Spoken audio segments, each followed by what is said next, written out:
नाम पर आर पार। क्या आपत्ति है इंडिया नाम से? नहीं, कुछ नहीं। सियासत बेशुमार,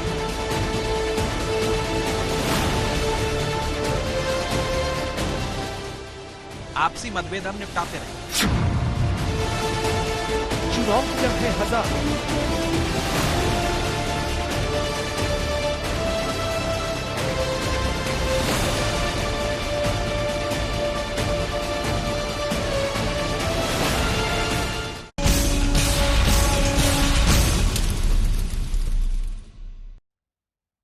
नाम के आगे संग्राम है। नमस्कार, आप देख रहे हैं हल्ला बोल, आपके साथ मैं हूं अंजना ओम कश्यप। आप पूछेंगे किसका नाम, कौन सा नाम और कौन सा संग्राम? हम उस नाम की बात कर रहे हैं जो विपक्षी पार्टियों ने बेंगलुरु की बैठक के बाद तय किया।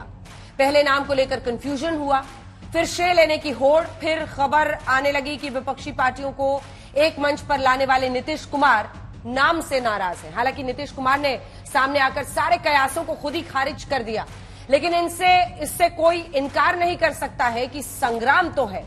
कहीं संग्राम आमने सामने का है तो कहीं बड़े और छोटे भाई का। आप फिर एक तरफ देख रहे हैं किन किन राज्यों में विपक्षी पार्टियों की सीधी भिड़ंत है। पश्चिम बंगाल को लेकर तनातनी बैठक के पहले से जारी थी, अब भी जारी है। टीएमसी एक तरफ है तो लेफ्ट और कांग्रेस दूसरी तरफ।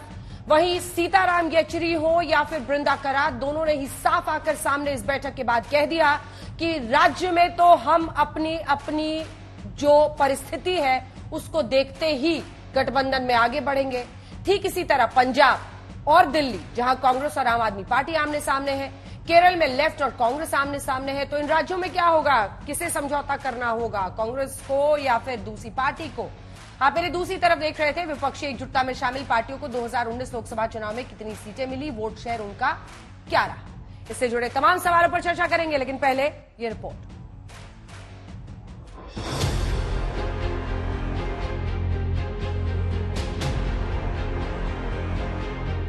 बेंगलुरु में बैठक हुई, मोदी विरोध की नीयत से नीतियां तय हुई और नाम तय हो गया।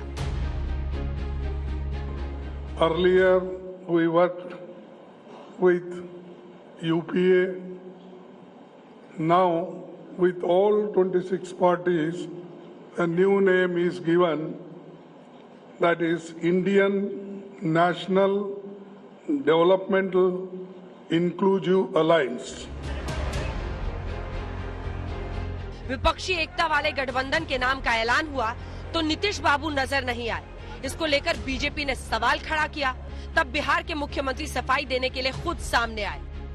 कहीं न कहीं तो नाराजगी जरूर है, क्योंकि देखिए प्रेस कॉन्फ्रेंस मीटिंग का ये हिस्सा था और उसमें अखिलेश यादव का भाग नहीं लेना, जबकि समाजवादी पार्टी के 5 लोग गए थे वहां मीटिंग के अंदर, और नीतीश जी के साथ भी 4-5 लोग गए थे, लालू जी थे, ललन सिंह थे, सारे लोग थे, और फिर प्रेस कॉन्फ्रेंस में भाग नहीं लेने से क्या जल्दबाजी थी?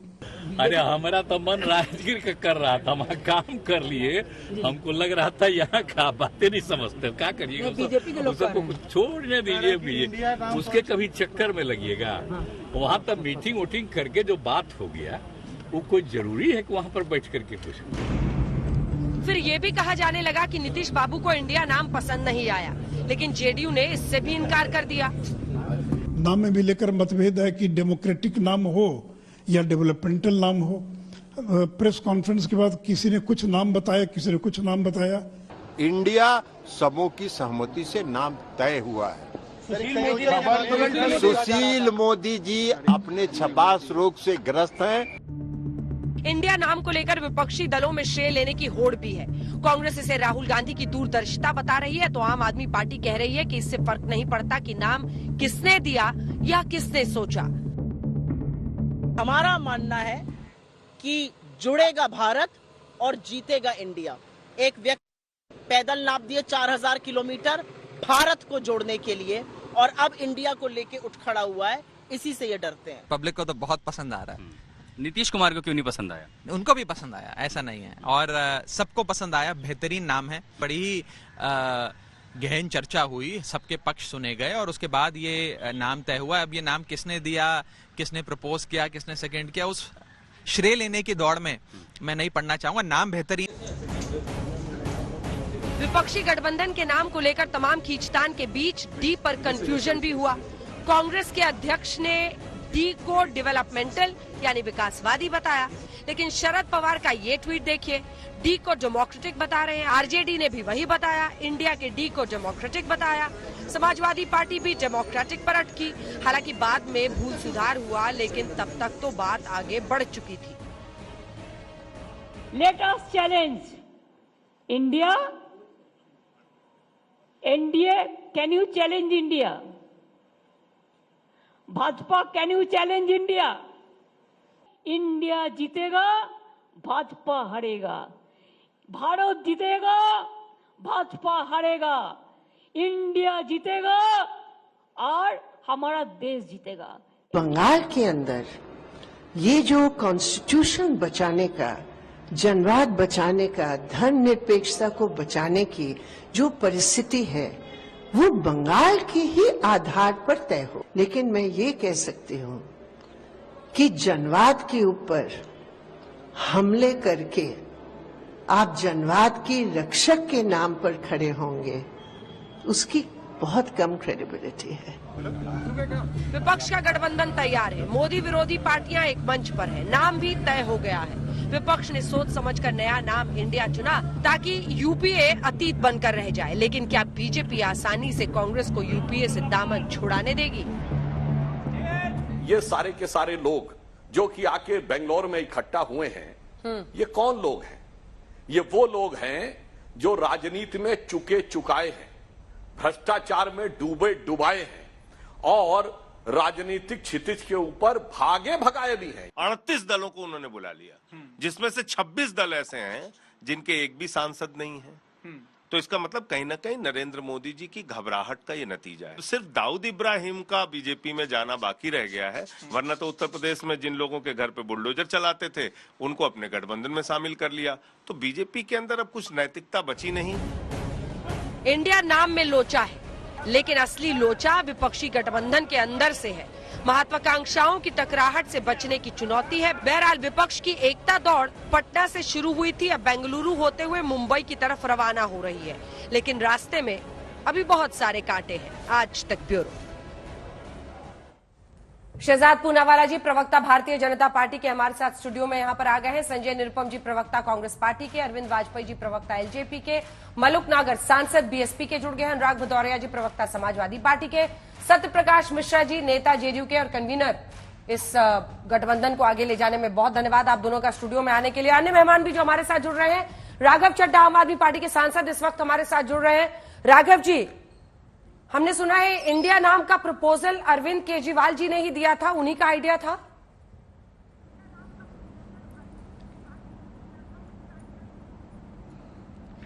देखिए, मुझे लगता है कि इस श्रेय लेने की लड़ाई में ना पड़ा जाए।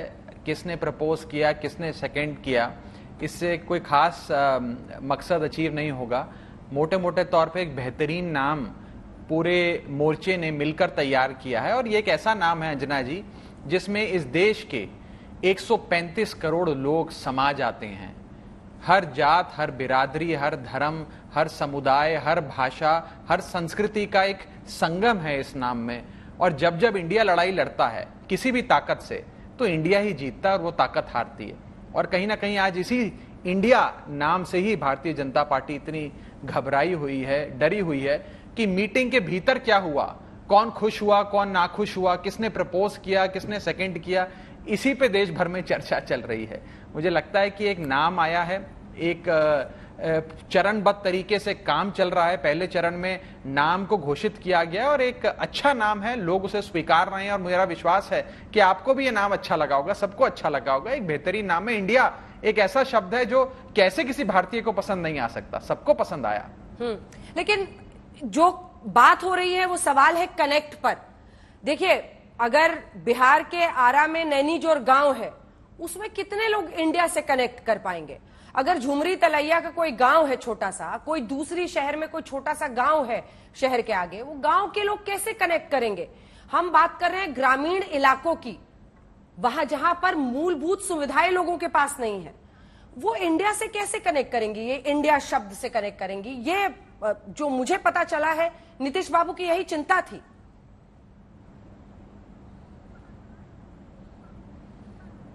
अगर इस देश में अभी भी ऐसे इलाके और गांव हैं जहां मूलभूत सुविधाएं नहीं हैं, और जैसा कि आप बता रही हैं, मैं आपकी बात से सहमत हूं कि बहुत सारे ऐसे गांव हैं जहां मूलभूत सुविधाएं नहीं हैं, तो ये तो सबसे बड़ा फेलियर है, विफलता है 10 साल की एनडीए की सरकार की, बीजेपी की सरकार की। वो एनडीए सरकार जो कहती थी अब इस देश का उद्धार हमने कर दिया, सब कुछ दे दिया इस देश को। आज भी अगर भारत के कई इलाके ऐसे हैं जो विकसित नहीं हैं, या भारत देश के ऐसे गांव हैं जिसमें बुनियादी सुविधाएं, पानी नहीं है, सीवर नहीं है, बुनियादी सुविधाएं बिजली जैसी नहीं है, तो ये तो विफलता है एनडीए की। इस पे तो बीजेपी को सवाल आपको पूछना चाहिए, ना कि हमसे पूछना चाहिए। और क्यों कोई भी शख्स क्यों नहीं जुड़ेगा इससे? इंडिया एक ऐसा शब्द है जो सबके दिल में वास करता है, सब टीम इंडिया का सम्मान करते हैं, और कहीं ना कहीं आज सारे लोग एक देश के हित में, देश को बचाने के लिए, बेरोजगारी से, महंगाई से, एक निकम्मी विफल सरकार से छुटकारा दिलाने के लिए एक साथ आए हैं। अपने आपसी मतभेद, मनभेद और महत्वाकांक्षाएं, ये 3 म से शुरू होने वाले शब्दों को, मनभेद, मतभेद और महत्वाकांक्षाओं को छोड़कर एक साथ आए हैं, मिलकर काम कर रहे हैं, एक बेहतर हिंदुस्तान के लिए, एक बेहतर भारत के लिए, एक बेटर इंडिया के लिए काम कर रहे हैं। इससे बढ़िया चीज क्या हो सकती है? यूपीए से दामन छुड़ाना था, क्योंकि यूपीए के खिलाफ आप लोगों ने कई आंदोलन किए थे और उन्हीं पार्टियों के साथ अब मंच पर खड़ा होना है, इसलिए नाम बदलकर इंडिया रखना जरूरी था।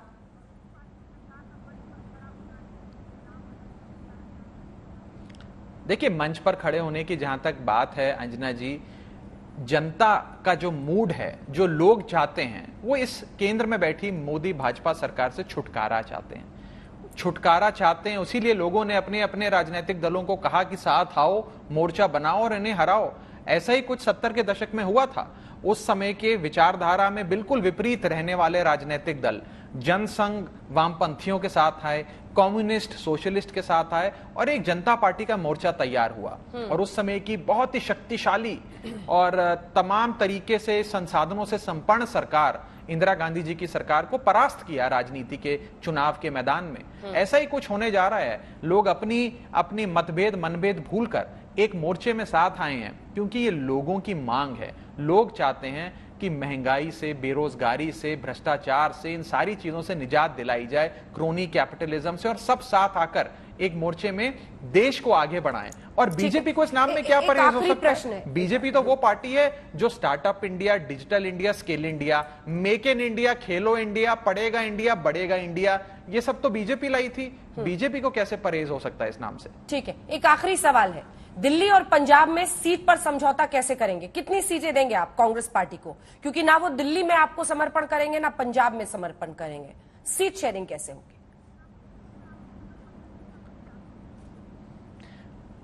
देखिए अंजना जी, जैसे मैंने कहा, एक चरणबद्ध तरीके से ये काम चल रहा है। पहले चरण में नाम की औपचारिक घोषणा हुई है। दूसरे चरण में क्या मुद्दे होने चाहिए इस पूरे मोर्चे की, पूरा गठबंधन आपस में साथ आकर कौन कौन से मुद्दे उठाएगा, फिर कैसे मुद्दे उठाए जाएंगे, ये दूसरे चरण में तय होगा। फिर तीसरे चरण में सीटों के बारे में चर्चा होगी।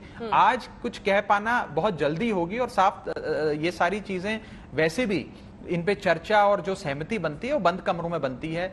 उसे एक सार्वजनिक तौर पर न्यूज कैमरा पर कहने की मुझे लगता है आवश्यकता नहीं है। लेकिन जो भी होगा अच्छा होगा, सब साथ आकर लड़ेंगे। और जैसा कि मैंने कहा, व्यक्तिगत महत्वाकांक्षा और वैचारिक मतभेद मनभेद भूलकर सबको साथ आना होगा, तभी देश बचेगा। नहीं तो हो सकता है ये इस देश का आखिरी चुनाव हो, इसके बाद बीजेपी इस देश में चुनाव ही ना कराए, संविधान बदल दे और अन्य चाइना और रशिया जैसे ये देश बन जाएं जिनमें नाम के लिए चुनाव हो। इस देश में चुनावी प्रक्रिया ही समाप्त हो जाए, ये भी एक डर है।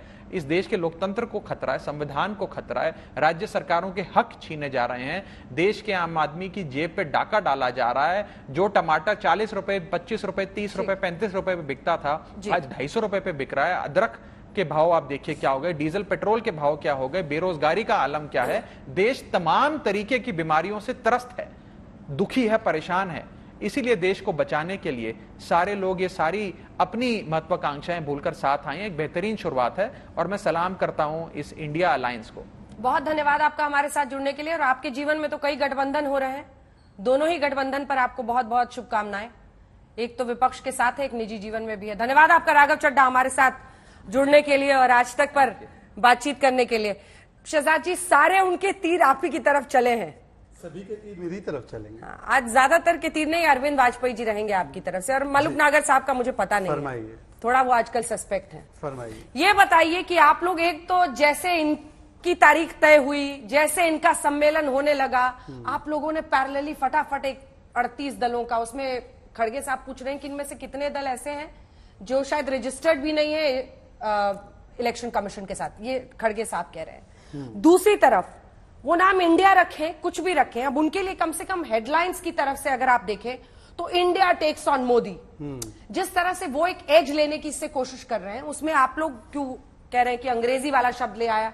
खेलो इंडिया, स्टार्टअप इंडिया, सब जगह तो इंडिया इंडिया है। पहले सवाल का जवाब दे देता हूं। हर पार्लियामेंट्री सेशन के पहले एनडीए की बैठक 2 दिन 1 दिन पहले होती ही है, तो उसी प्रकार से इस बार भी हुई है, तो इसमें घबराने की क्या बात है? हाँ, पर खड़गे जी की मानसिकता क्या है? जब चुनाव नॉर्थ ईस्ट में हारे तो उन्होंने क्या कहा कि ये छोटे मोटे राज्यों से कोई फर्क नहीं पड़ता, इसलिए जब नॉर्थ ईस्ट के कई राज्यों में जो पार्टियां सरकारें चला रही है वो हमारे गठबंधन का हिस्सा है, वो आती हैं, तो उनके लिए वो ज्यादा अहमियत नहीं रखता। अब आते हैं इंडिया पर। अंजना जी, ईस्ट इंडिया कंपनी का साथ दिया था लोगों ने या उसका विरोध किया था? नाम तो इंडिया लगाकर ब्रिटिशर भी लूटने हमें आए थे ईस्ट इंडिया कंपनी के नाम से। रावण भी जो है साधु का भेष लेकर ही आया था यहां पर, तो कोई साधु को या इंडिया को विरोध नहीं कर रहा था। रावण और ईस्ट इंडिया की मानसिकता का विरोध हो रहा है, और मैं नहीं चाहता हूं। हम लोग स्टार्टअप खेलो इंडिया देते हैं, ये देखिए आज की तस्वीर है, ये बर्न इंडिया। राजस्थान में 4 लोग जिंदा जला दिए गए, उसमें एक 6 महीने की बच्ची थी। ये है अनजस्ट इंडिया। छत्तीसगढ़ में SC ST समुदाय के लोग नग्न अवस्था में विरोध कर रहे हैं। ये है किल इंडिया। जिस प्रकार से वेस्ट बंगाल में 52 लोग लोकतंत्र के पर्व के दौरान मारे गए, ये किल इंडिया नहीं चाहिए हमको। ये बिहार में सप्रेस इंडिया, इंडिया की आवाज को आगे रखने के लिए, लोकतंत्र की आवाज को रखने जाते हैं तो किसी को मार दिया जाता है। तो हम तो इस India is Indira dynasty India, परिवारवादी इंडिया, लूट इंडिया, करप्ट इंडिया, इसके खिलाफ है ही। इसका मतलब हम इंडिया के खिलाफ नहीं है। आप सोच लीजिए, TMC चुनाव लड़ती है भारतीय जनता पार्टी के खिलाफ, तो क्या वो भारत के खिलाफ है क्या? ये क्या तर्क है, कुतर्क है? पर मैं आपको 2 विषय बोलना चाहता हूं। नाम इंडिया होने से चरित्र इंडिया वाला हो ये जरूरी नहीं है। आज समाजवादी पार्टी के MLA क्या कहते हैं? वंदे मातरम का मैं विरोध करता हूं, मैं नहीं बोलूंगा। ये वही पार्टियां हैं जो सर्जिकल स्ट्राइक को फर्जिकल कहने वाले भी दिख रहे हैं मुझे, बालाकोट पर सबूत मांगने वाले भी दिख रहे हैं मुझे, 26/11 को पाकिस्तान का नहीं भारत का साजिश बताने वाले लोग भी दिख रहे हैं मुझे। तो बताइए कि चरित्र में इंडिया कहां है? नाम में तो इंडिया लगा दे। और देखिए, गधे को घोड़ा बोलेंगे, मैं किसी के लिए बोल नहीं रहा, गधे को घोड़ा बोलेंगे तो घोड़े की तरह दौड़ने नहीं लगता। आज तो मुझे संजय जी के लिए बड़ा दुख हो रहा है कि अंतिम संस्कार हुआ है यूपीए का, यूपीए चेयरपर्सन की जगह अब नहीं बची है, परंतु कुछ लोग अपनी जो विफलता है उसमें भी खुशी मनाना चाहते हैं, तो मनाएं खुशी। संजय जी, यूपीए की विफलता छिपी हुई है इंडिया के सामने आने में। और दूसरा प्रश्न, सिर्फ नाम रख देने से इंडिया नहीं हो जाएगा, और जो राष्ट्रवाद की हवा इस वक्त है देश में, वो आपको याद दिला रहे हैं सर्जिकल को सर्जिकल स्ट्राइक कहने पे, और पूछ रहे हैं कि फिर वो देश में आप कैसे भावना लाएंगे कि इंडिया यानी राजनीतिक दलों के गठबंधन में ही लोग विश्वास कर ले, विपक्षी दलों के।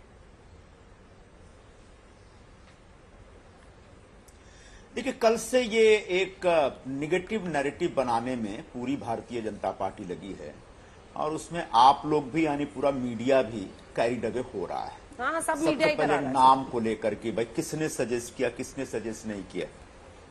हेलो, नहीं संजय जी, सब कुछ मीडिया ही कर रहा है, सब कुछ मीडिया के सिर पे थोप दीजिए। हाँ। आपकी वैसे ही जिम्मेदारी आधी हो जाएगी। ठीक है, अब बीच में नहीं रोकेंगे तो बड़ी मेहरबानी होगी।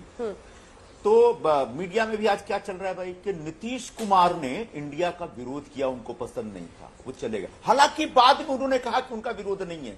जब एक बार उन्हें कह दिया उनका विरोध नहीं है, तो इसके ऊपर इतना सारा टाइम वेस्ट करने का क्या मतलब है? सच यह है कि नीतीश कुमार को कोई ऐतराज नहीं था।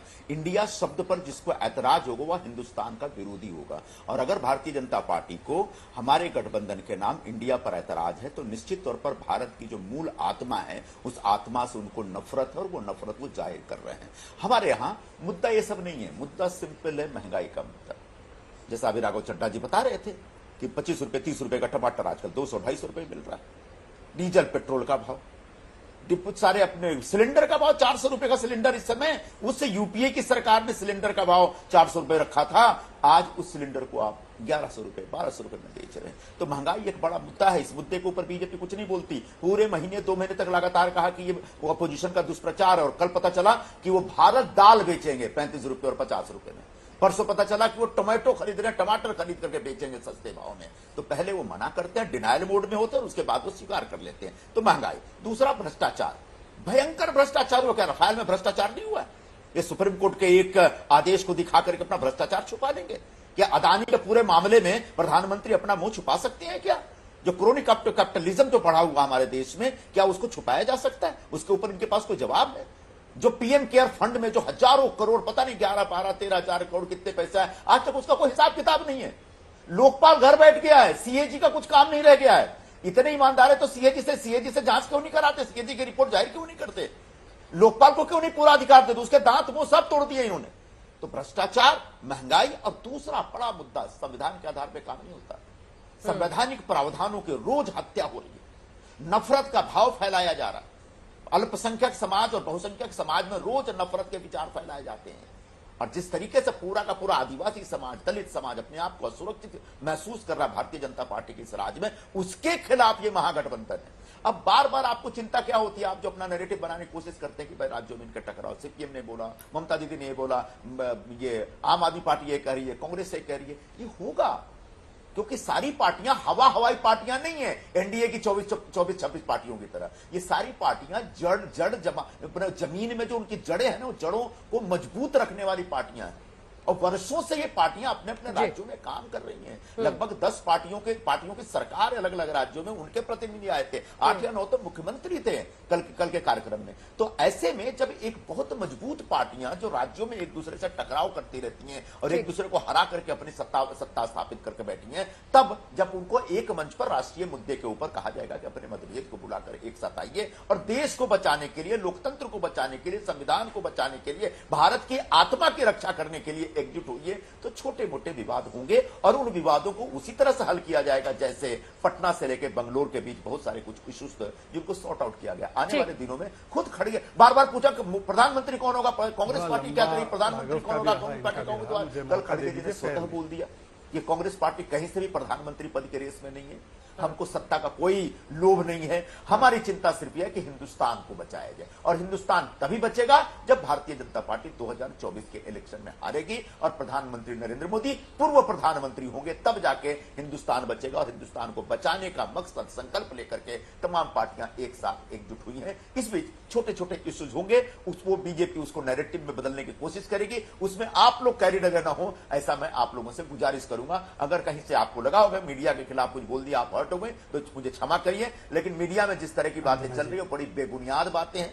जो लोग मीटिंग में नहीं थे, जिनने मीटिंग में क्या क्या हुआ जिसकी कोई जानकारी नहीं है, वो लोग मीटिंग में क्या हुआ इसके ऊपर अपना प्रवचन दे रहे हैं और धीरे धीरे मीडिया में फीड कर रहे हैं। तो ऐसे मीडिया के अंदर जो बीजेपी की मिसफीडिंग है, जो दुष्प्रचार है, उसके प्रभाव में, दबाव में आने की आवश्यकता नहीं है, ऐसा मैं आपसे निवेदन करूंगा। हाँ, यह गठबंधन एक जबरदस्त गठबंधन है, एक मजबूत गठबंधन है और बहुत तैयारी के साथ हुआ गठबंधन। इसका अपना सचिवालय होगा, इसके प्रचार के मुद्दे तय करने के लिए अपनी एक कमेटी बनेगी और यह गठबंधन आगे जाके अपना एजेंडा कैसे सेट करता है, नैरेटिव कैसे सेट करता है। हम कोई मोदी हटाओ और बीजेपी हटाओ ये मुद्दा नहीं है, देश बचाओ हमारा मुद्दा है। ठीक है, आप रिपीट कर रहे हैं, अब आप रिपीट कर रहे हैं इंडिया, हाँ जीते हैं, ठीक है, हाँ ठीक है, अब आप रिपीट कर रहे हैं। हमारा मुद्दा है हिंदुस्तान को बचाने जी से शुरू किया। उन्होंने काफी लंबा 1-on-1 खास आदमी की तरह बोला और अभी भी आपने लंबा चौड़ा मौका दिया। मुझे थोड़ा मेरी पार्टी के लिए समय दे दीजिए, एक एक करके मुझे बात रखनी है। देखिए, उन्होंने कहा कि इन्होंने इंडिया का विरोध किया। जब मेक इन इंडिया लाया था तो विरोध किया, तो इन्होंने इंडिया का विरोध किया था। अंजना जी आप तय कर लो, संजय जी रुक जाइए, आप तय कर लो, आप तय कर लीजिए कैसे डिबेट करनी है। अंजना जी आप तय कर लीजिए, अंजना जी आप तय कर लीजिए, आपका पीसीआर और आप दोनों तय कर सकते हैं। तू मैं टाइम निकल रहा है। मैंने पूरा वक्तव्य उनका सुना। आता है अंजना जी ये तरीका फेयर नहीं है, मैं आपसे रिक्वेस्ट कर रहा हूँ, आप समझ रही हैं क्या? जो प्रवक्ता बने हैं, अब जवाब सुने बेसिक। अंजना जी आपका चैनल इसमें थोड़ा सा कोऑपरेट कर ले। मैंने किसी के बीच में नहीं बोला, मुझे 30 सेकंड। संजय जी आवाज आ रही है मेरी? ठीक है, वो लगातार ये स्ट्रैटेजी अलग अलग चैनल्स पे अपनाते हैं, मुझे अपने बोलने का समय नहीं देते। आपका चैनल इस पे कार्रवाई कर सकता है। चाहे मुझे म्यूट कर दीजिएगा। नहीं, कोई आपको म्यूट नहीं करेगा। म्यूट करना पड़ेगा तभी जब आप मजबूरन चुप नहीं होंगे। टोकेंगे, हाँ, उस टोकने किसी का ने जवाब नहीं मुझे टोका। देना जब मैंने उनसे बोला बोलने को तब उन्होंने बोला है संजय जी। आपने बीजेपी वाले साथी को जो बैठा रखा है, जब मैं बोल रहा हूं लगातार मुझे टोका जा रहा है। किसी ने नहीं टोका आपको, किसी ने नहीं टोका। विपक्ष को सुनने की आदत डालनी चाहिए सत्ता। हाँ, तो विपक्ष के ही 2 लोग बोल चुके हैं, बिल्कुल अच्छा खासा लंबा टोक रहे थे। चुका है। नहीं संजय जी, आप गलत बोल रहे हैं। किसी ने नहीं टोका आपको। हाँ, मैंने तो बीच ठीक में है, उनको वो बोला आप है तय अब करेंगी। बोलने के लिए। वो आप तय करेंगे, सत्ता मैं ही पक्ष नहीं तय तय करेगा कि विपक्ष से कौन कितना बोलेगा। Mister Sanjay Nirupam, please wait sir. देखिए, मैंने एक सिंपल सा सवाल पूछा। नाम में अगर इंडिया है, देखिए फिर से नाम, सवाल नहीं है, बेवकूफी भरी बातें करते हैं लोग। आप बोलिए। नाम में यदि इंडिया है तो वंदे मातरम का विरोध एंटी इंडिया या प्रो इंडिया, इस पर कोई जवाब नहीं देते जो व्यक्ति महाराष्ट्र से आते हैं। मैं इनसे पूछना चाहता हूं, जब मेक इन इंडिया का राहुल गांधी ने विरोध किया था, बब्बर शेर बोलते थे इसको, तो क्या वो इंडिया का विरोध करते थे या नहीं करते थे? अंजना जी, फिर से डिस्टर्बेंस, हैकलिंग हो रहा है, आपको तय करना है, आपके चैनल को तय करना है। संजय जी, में वंदे मातरम गा रही है। इतना पर्सनल अटैक करने की क्या जरूरत है? अंजना जी, वन विंडो और वन भी हो सकता है। इतना गुस्सा किस बात का है? मत पूछा करिए कांग्रेस से। इतना गुस्सा किस बात का है? अबू आजमी ने कहा है कि वंदे मातरम नहीं बोलेंगे। सवाल पूछे जा रहे हैं। नहीं, वो बोल रहे हैं कि इस पर आप क्यों नहीं जवाब दे रहे हैं? इसमें ऐसा क्या है कि आप किसी को जन्म तिथि याद कांग्रेस वाला हूं, मेरे से सवाल पूछो ना। हाँ ठीक है, मैं आपको मौका दूंगी। मैं ये कह रहा हूं कि जब आप पैदा नहीं हुए थे ना, तब से हम लोग वंदे मातरम गा रहे हैं। क्या ये न्यायपूर्वक है? क्या हो गया? संजय जी प्लीज बीच में आप ना बोले। देखिए, मैं फिर से शुरू करूंगा। मैंने एक मैं बोलने लगूं तो बीच में बोलने की आदत बंद करिए। हो सकता है विवशता है, यूपीए तो अंतिम संस्कार की ओर चली गई है, तो हो सकता है इनको इस प्रकार से भावना है। मैंने 2-3 सिंपल सवाल पूछे। इंडिया अगर आपके दिल में बसता है तो वंदे मातरम का विरोध करने वाले व्यक्ति को अपने गठबंधन से निकालो, सर्जिकल स्ट्राइक कहने वाले व्यक्ति के ऊपर कार्रवाई करो। मेक इन इंडिया का विरोध जिसने किया वो इंडिया का विरोध कर रहा था, जो इंडिया को देश मानने के लिए तैयार नहीं था, कह रहा था यूनियन ऑफ स्टेट्स है। आज मान लिया आपने कि देश है इंडिया, तो उसके बारे में भी कुछ बोलो। पर यह सवाल नहीं है। मैं 2 या 3 स्पेसिफिक सवाल पूछना चाहता हूं।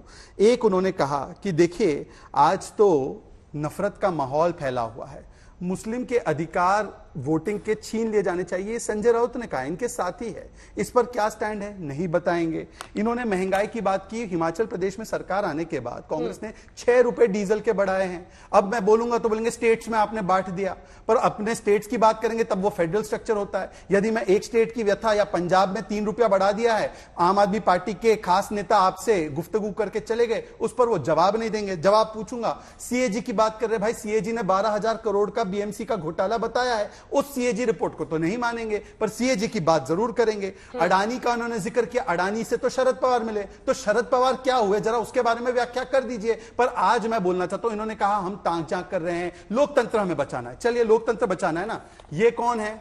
ये है बृंदा करात, कहती है टीएमसी लोकतंत्र को मार रहा है। चलिए छोड़ दीजिए इसको। ये कौन है? ये है सुमन रॉय चौधरी, बंगाल के नेता है, कहते हैं कि जो मर्डरर ऑफ बंगाल है उसके साथ डिनर क्यों कर रही है कांग्रेस पार्टी, ये आपका प्रदेश का नेता है। और ये है Adhir Ranjan Chowdhury, democracy is dead in West Bengal, ये कहा है। अब लोकतंत्र बचाने वाले साहब, मैं तो आपकी जितनी हैसियत है ही नहीं मेरी, आप तो कितने बड़े हैं, बता दीजिए अधीर रंजन चौधरी सही है या ममता दीदी सही है? नहीं, लंबा नहीं बोले, वो पूरा बोलेंगे उसके बाद ही बोलेंगे। संजय जी प्लीज, एक तो जिस तेवर में आज आप बात कर रहे हैं वो ठीक नहीं है सर। तो बार-बार ये जो बोल रहे थे ना, कोई बात नहीं, उनकी आवाज मैंने नीची कर दी, मैंने नीची कर दी थी उनकी आवाज, मैंने नीची कर दी थी। देखिए, आप थोड़ा सा अपना तेवर नीचे कीजिए संजय जी, जिस लहजे में आप बात कर रहे हैं अच्छा नहीं लग रहा है सर, प्लीज।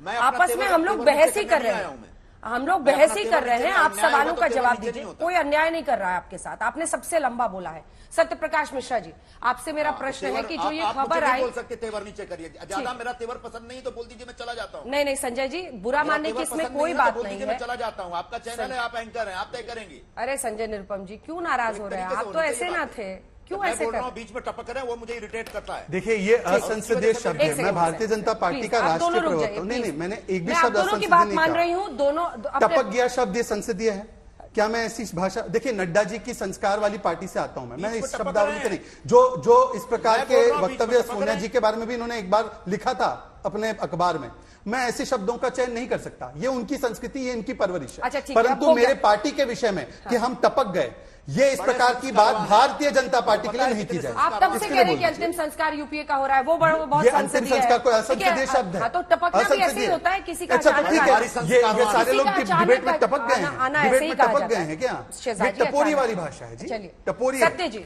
सत्य प्रकाश मिश्रा, बिल्कुल। क्या इस मैं बात जब में बोल रहा सच्चाई हूं और नहीं बीच में है आप टपक रहे हैं तो कि वो टपक नीतीश रहे कुमार हैं जी को और इस पहले टपकने से पर मुझे जानकारी एतराज नहीं है। थी? सत्य प्रकाश और मिश्रा जी को एतराज मेरे साथ दिखा रहेगा। दीजिए।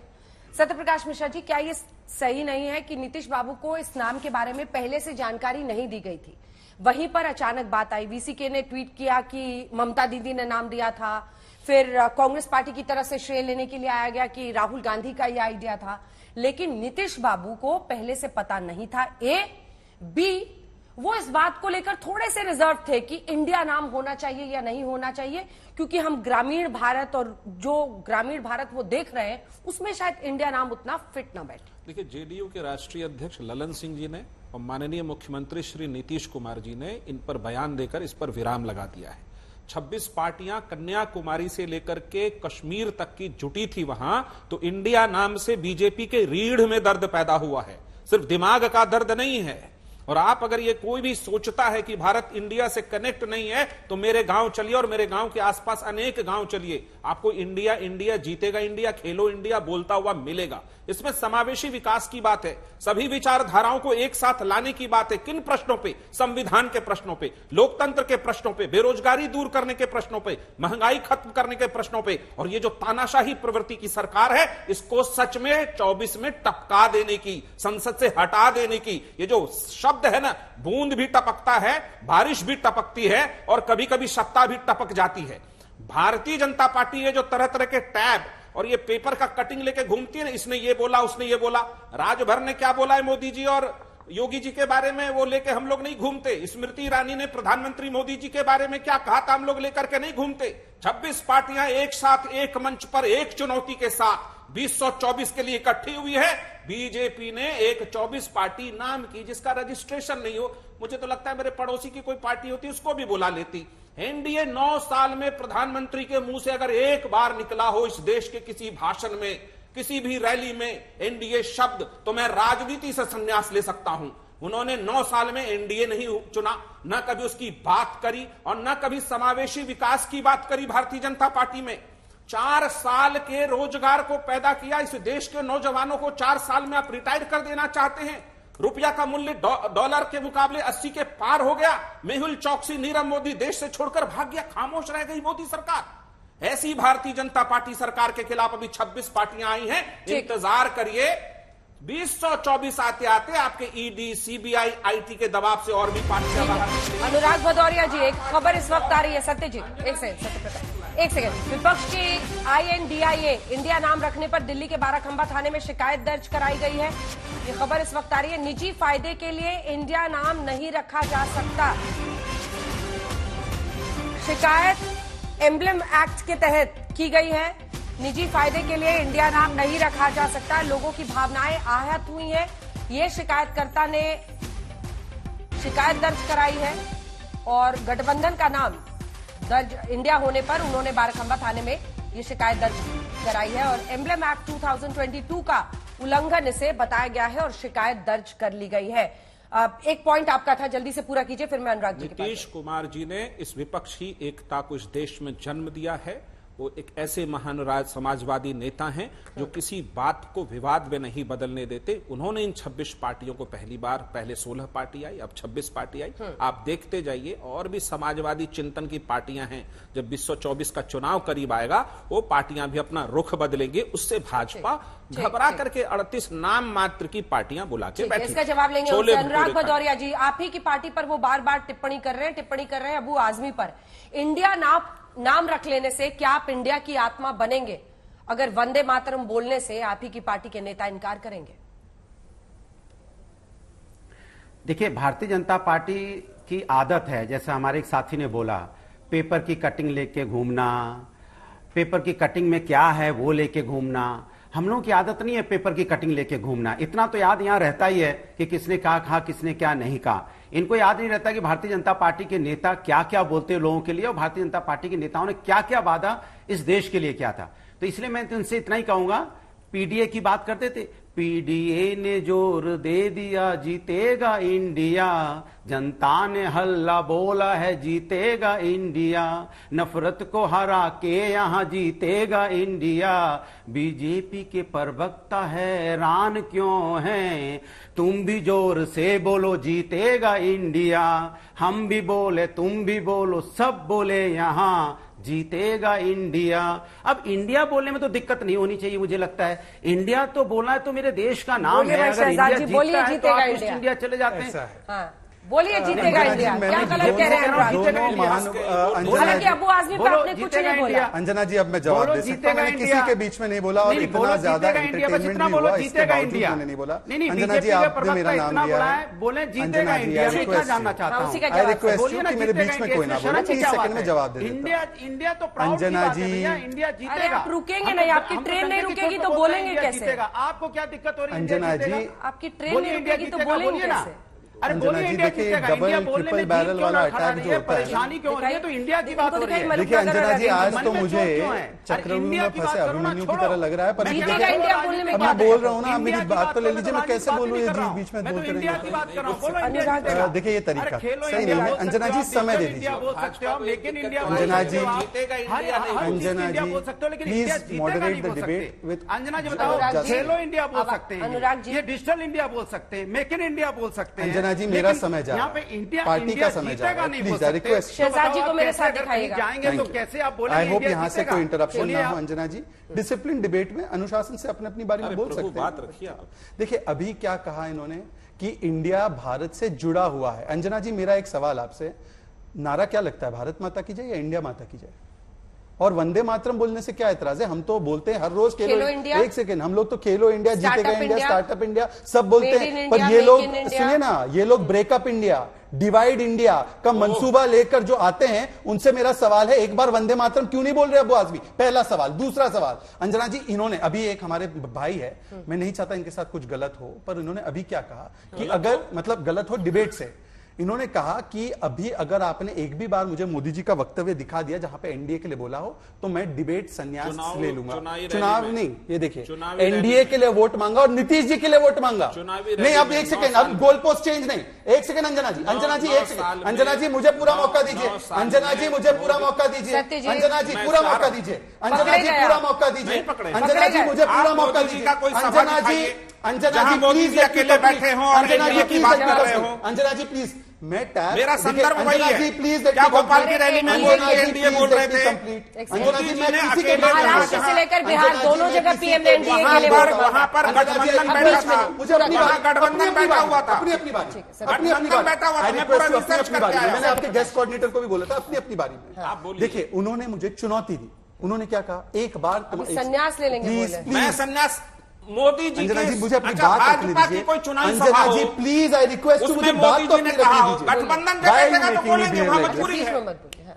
देखिए अपने अपने समय पर हम बात रखें, अनुशासन से डिबेट करें, ये मेरी रिक्वेस्ट है आपसे। मैंने किसी के बीच में नहीं बोला। इन्होंने मुझे चुनौती दी कि प्रधानमंत्री ने एक भी बार बोला है, मैंने आपको एक उदाहरण। Anjana ji please, Anjana I request you, Anjana I request you, मैंने आपके गेस्ट कोऑर्डिनेटर को पहले भी बोला था कि ये बीच में बोल के मुझे नहीं बोलने देते सब लोग। बोलिए प्रभु बोलिए प्लीज, कैन आई कंप्लीट? एकदम यू कैन कंप्लीट। अंजना जी उन्होंने बिना कोई राइडर के बोला था एनडीए का नाम एक भी बार प्रधानमंत्री ने नहीं लिया। मैं टैबलेट लेकर और पेपर लेकर इसीलिए आता हूं क्योंकि ये लोग पलट जाते हैं अपनी बातों से। अभी कैसे पलट रहे? पलटू चाचा इसलिए तेजस्वी ने कहा था। अब मैं सवाल पूछ रहा हूं, अब मुझे पूरा करने दीजिए, अब मुझे पूरा करने दीजिए। अब डिबेट से किसको टपकना है, किसको टपकना चाहिए, ये आप तय कीजिए। आप एंकर रह सकते हैं, अपनी बेइज्जती करा के भी रह सकते हैं, मुझे कोई समस्या नहीं। मैं केवल इतना पूछना चाह रहा हूं कि लोकतंत्र को बचाने वाले लोग अधीर रंजन चौधरी पर संजय निरुपम क्यों नहीं बोल रहे? आज बृंदा करात के बयान पर क्यों अनुराग जी नहीं बोल रहे? अरे बृंदा करात तो हमारी पार्टी से नहीं है ना। बृंदा करात कह रही है कि पश्चिम बंगाल में लोकतंत्र की मृत्यु हुई है। अनुराग जी पूरे दुनिया का ज्ञान देते हैं, परंतु जो 6 रुपए डीजल का बढ़ाता है उस पर कोई ज्ञान नहीं दे पाते। जो पश्चिम बंगाल में लोकतंत्र की हत्या कर रहे हैं उस पर ज्ञान नहीं दे पाते। और वंदे मातरम क्यों नहीं बोल रहे हैं आपके खुद के विधायक? इंडिया का गाना गाने वाले लोग अरे प्रभु एक काम कीजिए ना, अबू आजमी को डायल कीजिए और उन्हें बोलिए वंदे मातरम यहाँ पर आकर गा ले। ये तो हमारा राष्ट्र सम्मान है। वो गाना गाने के बदले वंदे मातरम गाने बोलिए ना अबू आजमी को। यहाँ पर आकर केवल मस्खरे की तरह गाना गाने से कुछ नहीं होता। अंजना जी, मलुक नागर जी, गांडों वाला गठबंधन कह देने से नहीं होगा। एकजुट हुए हैं, एक मंच पर हुए हैं, अपने मतभेदों के बावजूद हुए हैं। हाँ जी, देखिए अंजना जी, एक तो इनको कहना प्लीज बीच में ना बोलें, और देश की राष्ट्रीय पार्टी बीजेपी के लोग और कांग्रेस के लोग इस तरीके से अगर लड़ेंगे तो क्या मैसेज जाएगा। तो मैं एक बात कहना चाह रहा हूं कि भारत पे और इंडिया पे एक दिन डिबेट करा लो, पता लग जाएगा इंडिया के बारे में ये लोग क्या बोल पाते हैं या भारत के बारे में ये लोग क्या बोल पाते हैं। जहां तक बात है कल के विपक्षी जो दलों की जो मीटिंग हुई, खड़गे साहब ने कहा कि हमें प्रधानमंत्री से ज्यादा लगाव नहीं है या प्रधानमंत्री पद को हम ज्यादा ध्यान नहीं दे रहे हैं। तो मैं कांग्रेस के प्रवक्ता, हमारे बढ़िया दोस्त है संजय निरुपम जी, मैं इनसे पूछना चाहता हूं कि क्या ये डिक्लेयर करेंगे कि पूरी देश की 22% आबादी दलित समाज की है, क्या कुमारी बहन मायावती जी को ये प्रधानमंत्री का कैंडिडेट मानने के लिए तैयार हैं? जो वो सोचें, क्या 10 साल 2004 से 2014 तक समाजवादी पार्टी और बीएसपी ने पूरा सरकार को अनकंडीशनल सपोर्ट करा। इन्होंने सुप्रीम कोर्ट में पीआईएल डलवा करके समाजवादी पार्टी के लिए भी और बीएसपी के लिए भी जो सीबीआई की जो जांचें चालू करवा करके जो उत्पीड़न करा, क्या उसके लिए माफी मांगेंगे? करंट में जो सरकार राजस्थान की चल रही है, 6 विधायक हमारे इनको सपोर्ट कर रहे थे, डाका डाल के ले गए, तोड़ के ले गए, क्या उनको वापस करेंगे? क्या माफी मांगेंगे? समुदाय की प्रतिनिधि मायावती को पीएम उम्मीदवार बनाएंगे? संजय जी। अंजना जी, मुझे पूरी बात तो खत्म सर, टाइम की कमी है, माफी के साथ। आपने देखा कैसे तो में पूरा टाइम। सबसे पहले बीएसपी को यह तय करना पड़ेगा कि इंडिया गठबंधन में बीएसपी आने को तैयार है क्या। एक बार इंडिया गठबंधन में आएगी बीएसपी, उसके बाद हमारे सभी जो विपक्षी दल के जो प्रमुख नेता है वो मिलकर के तय करेंगे कि प्रधानमंत्री कौन होगा। लेकिन बार बार जो कांग्रेस के ऊपर जो कटाक्ष किया जाता था कि कांग्रेस के लोग प्रधानमंत्री बनना चाहते हैं, हमने अपनी भूमिका स्पष्ट कर दी है। तो मैं तो चाहूंगा कि मुलुक नागर जी जाकर के बहन जी को कहें कि कम से कम इंडिया में आप शामिल तो हुई है, आप इंडिया से बाहर क्यों हैं? इंडिया से बाहर रह के क्या करेंगी? इंडिया में रहेंगी तो आपका मान सम्मान बढ़ेगा और उसके बाद हो सका तो आगे जाकर के आपको एक सर्वोच्च पद भी मिल सकता है। लेकिन उसके लिए सबसे पहले इंडिया में आना पड़ेगा। इतना एकदम न्यूट्रल रह करके काम नहीं चलेगा। ठीक है। अरविंद वाजपेयी जी, जल्दी से एक कमेंट आपसे। आपने सबको सुना है, नाम को लेकर कह रहे हैं, इसको इंडिया वर्सेस भारत बनाना क्यों है? नाम में क्या रखा है अंजना जी? नाम कुछ भी रख लेंगे, उससे क्या फर्क पड़ने वाला है? काम चाहिए। देखिए, चेहरा नहीं बदल जाएगा नाम बदलने से। लालू यादव जो सजा याफ्ता है चारा घोटाले में, वो वही रहेंगे। सोनिया गांधी वही रहेंगी, राहुल गांधी वही रहेंगे, सारे नेता वही हैं। जनता काम पूछेगी। ये इनमें से कुछ लोग अभी भी मुख्यमंत्री हैं, उनके राज्य की क्या स्थिति है उस पर जवाब देना पड़ेगा। 30 साल से बिहार में नीतीश बाबू और या लालू यादव का राज चल रहा है मुख्यमंत्री के तौर पे। बिहार को कहां पहुंचाया है जनता को? ठीक है, वक्त की कमी है। 10 सेकंड सिर्फ आपको, 10 सेकंड चूंकि आपने बोला। नड्डा ने इस देश में पटना में कहा तमाम क्षेत्रीय दल को खत्म कर दो। वो आज एनडीए की अगर ये बयान दिया है तो बताइए ये बयान। अभी मैंने बताया इनको डिबेट से टपकना चाहिए। आप देखते रहिए आज तक।